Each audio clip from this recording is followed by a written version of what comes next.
Pois é, pessoal. Temos que fazer coisas do dia a dia, como por exemplo, lavar roupa. Estou numa lavandaria, que é um sítio que eu frequento pelo menos uma vez por semana. Não quero fazer publicidade em nenhuma marca em particular. Aliás, eu vou àquela que tiver livre. Isto é um bocado a minha vida, tanto em Portugal como no Japão. E a vida de toda a gente. Nós temos que fazer essas coisas normais, não é? Ir ao supermercado, cozinhar, separar o lixo, ir à lavandaria. E como eu estava para fazer o vídeo acerca da vida dos japoneses quando estão na universidade e no início da vida adulta, eu acho que este é um bom sítio para o fazer. Para além de aproveitar o tempo. Quando uma pessoa vive no Japão e tem à volta de 20 anos, está na universidade. E geralmente os estudantes universitários têm uma vida muito mais relaxada do que quando eram estudantes do secundário.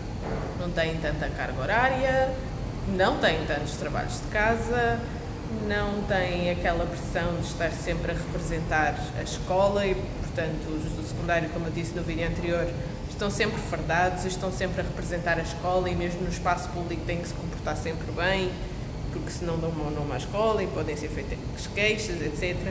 Os estudantes universitários, para começar, não têm farda.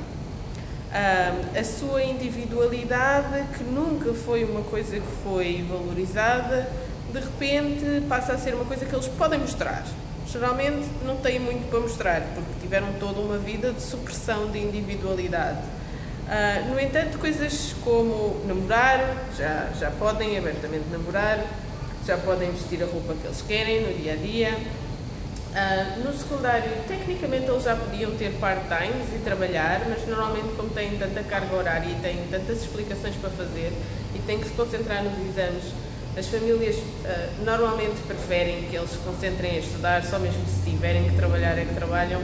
Na universidade a conversa já é outra. Na universidade já é esperado que eles vão aos poucos conquistando alguma capacidade de se suportarem eles próprios através de trabalhos em part-time. Apesar de ser muito difícil atualmente encontrar, aqui há 10 anos atrás era muito mais comum os estudantes universitários terem um part-time, às vezes o mesmo part-time durante toda a universidade.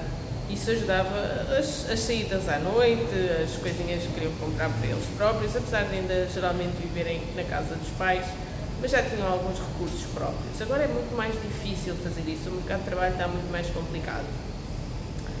Os estudantes costumam continuar a viver na casa dos pais durante a universidade, mesmo que façam transportes de 2 horas para a universidade. Algumas universidades têm residências, apesar de também serem caras, e muitos decidem ficar lá, se realmente forem colocados numa universidade muito longe. Se eles forem, por exemplo, do Kyushu e forem para a Universidade de Tóquio, que é o sonho de qualquer um, por causa do prestígio da instituição, aí obviamente que eles se vão mudar para a cidade. Muitos japoneses, quando vão para a universidade, acabam por mudar para a cidade grande mais próxima e, nesse caso, podem ir para residências estudantes ou dividir apartamentos com outros estudantes. Mas normalmente vivem na casa dos pais. Os japoneses costumam viver nas casas dos pais até terem a sua própria casa, até casarem, etc. Sobretudo as mulheres. Isso não quer dizer que eles não tenham tarefas domésticas para fazer, como esta de lavar a roupa. Têm que fazer tudo, assim começam a ganhar, costumam dar qualquer coisa para contribuir para as despesas da casa, não ficam a viver dos pais, embora quando há alguns que ficam a viver dos pais e na casa dos pais sem contribuir nada, até às vezes aos 20 e muitos anos, são considerados, na sociedade japonesa, são chamados um bocado de parasitas, porque podem até já ter um trabalho, um ordenado, depois de terminar a faculdade e continuar a viver dos pais. Então as pessoas acham que eles são parasitas.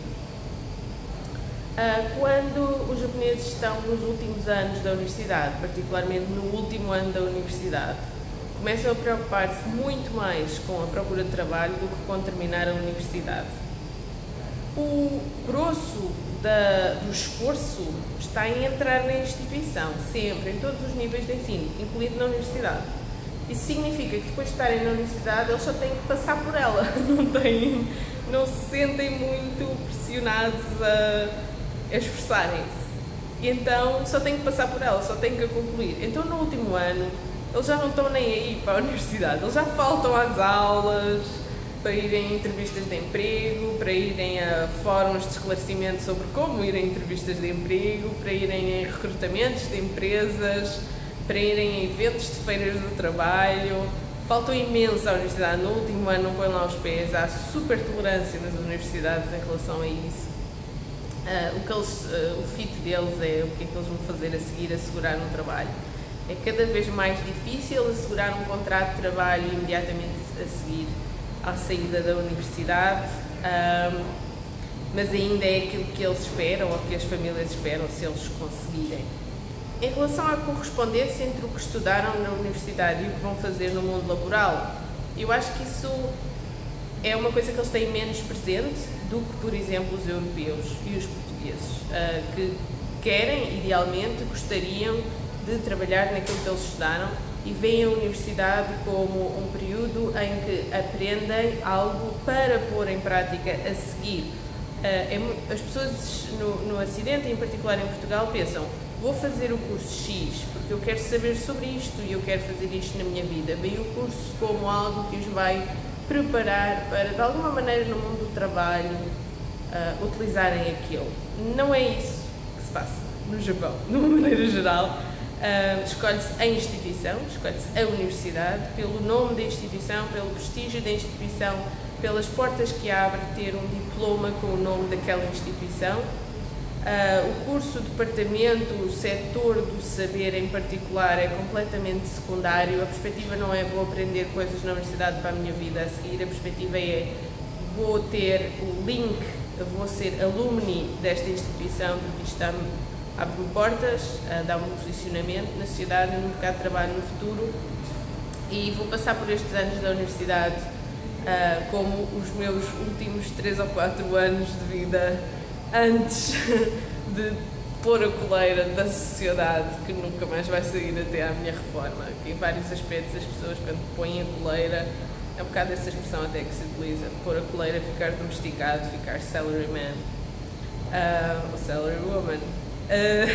Então a universidade é vista como alguns anos em que podem se vestir como querem, podem namorar, podem ter experiências, podem fazer part-times, podem crescer emocionalmente. No fundo, podem se tornar adultos, podem crescer humanamente. Tudo aquilo que ficou reprimido durante todos os anos até aí, daqueles 3 ou 4 anos da universidade, pode desabrochar para eles depois ingressarem no mercado de trabalho e na sociedade japonesa como adultos com plena responsabilidade. Quando estão na fase das entrevistas de emprego, lá está, corresponde normalmente ao último ano da universidade, toda essa individualidade é outra vez suprimida. Portanto, se pintaram o cabelo, têm que pintar outra vez de preto. Se puseram piercings, têm que tirar. Se, God forbid, se fazer tatuagens. Não. Portanto, têm que voltar, têm que se vestir de uma certa maneira para ir às entrevistas de emprego, aos fóruns, às feiras de emprego, como eu disse. Portanto, os anos da universidade são muito mais light, são muito mais ligeiros, há uma aura de descontração maior, embora haja certas universidades que se prezam pelo nível de exigência e de dificuldade que impõem aos seus alunos e o quanto exigem que os seus alunos cresçam e conteúdos que eles realmente aprendam. Mas esse não é o lugar comum das universidades do Japão. Normalmente o ensino universitário, público ou não, no Japão, que eu tenho visto até agora, tem sido de grau de exigência e conhecimento efetivamente adquirido bastante menor do que das melhores universidades europeias, e estou a comparar com as universidades de referência da Europa. E de Portugal também, que as universidades portuguesas têm uma qualidade de ensino extraordinariamente boa, as públicas. Depois do início da vida adulta, quando as pessoas começam a trabalhar, geralmente sim, alugam um quarto ou alugam um pequeno apartamento, mas que é pouco mais do que um quarto. É raro dividir casa com outras pessoas, até porque há muito mais apartamentos pequenos ou o que se pode chamar um T0 e de áreas pequenas. Há muito mais no Japão do que no Ocidente e, portanto, as pessoas tendem a alugar isso quando têm ainda os ordenados baixos no início da carreira, e não há aquela necessidade de dividir dividir casa, porque o que acontece, por exemplo, em Portugal é que há apartamentos dos anos 70, 80, 90 com 5 quartos, não é? Tem que se dividir aquele apartamento, mas lá não, lá a construção